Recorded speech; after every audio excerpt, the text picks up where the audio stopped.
Every 2 minutes, a child is born with sickle cell disease. Most of these children, especially if they live in low and middle income countries, will die within the first few years of life, often before the diagnosis is known. Sickle cell disease impacts millions of people around the world, yet it is rarely prioritized in global health research, advocacy, or funding.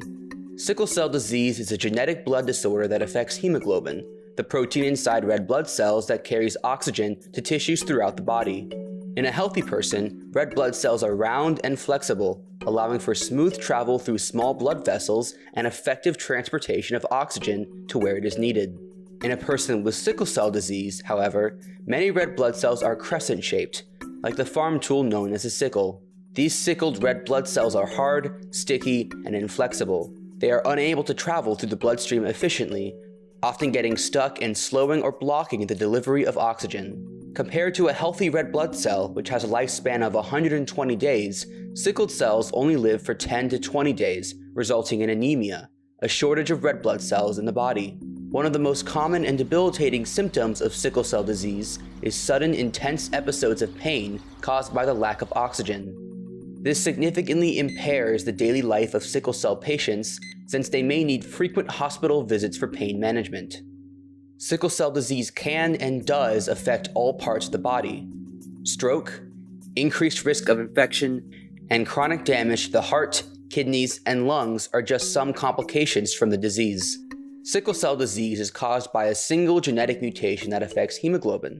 Genes are sections of DNA that provide instructions for individual characteristics, and we inherit one copy of DNA from each parent.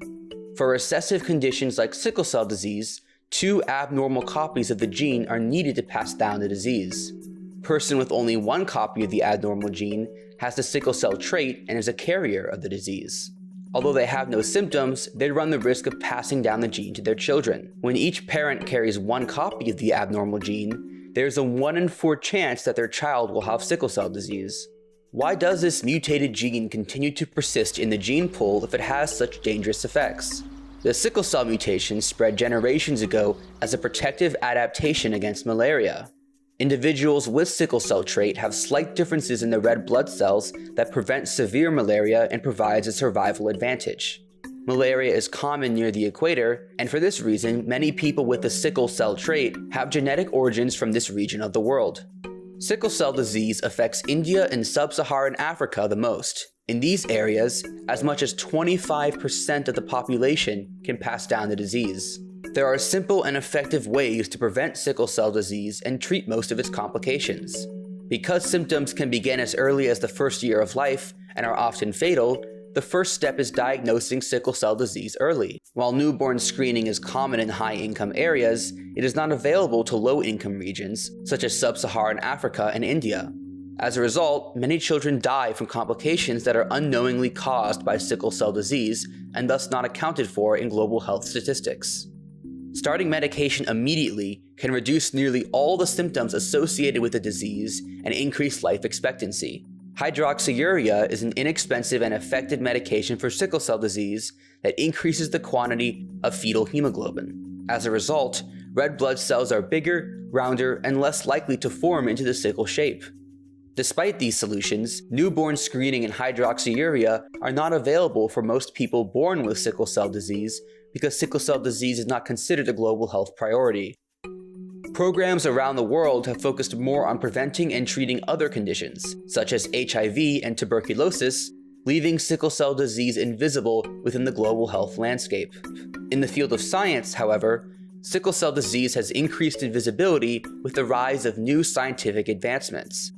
A group of technologies collectively known as gene therapy can directly fix the genetic mutation that causes sickle cell disease. CRISPR-Cas9 gene editing is just one example, but its use is still undergoing clinical trials. While these possibilities are exciting, basic solutions to the disease must be accessible throughout the world.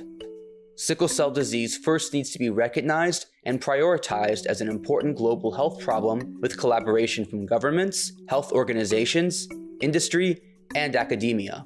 By doing so, every person with sickle cell disease can have the potential to live healthy lives regardless of where they are born.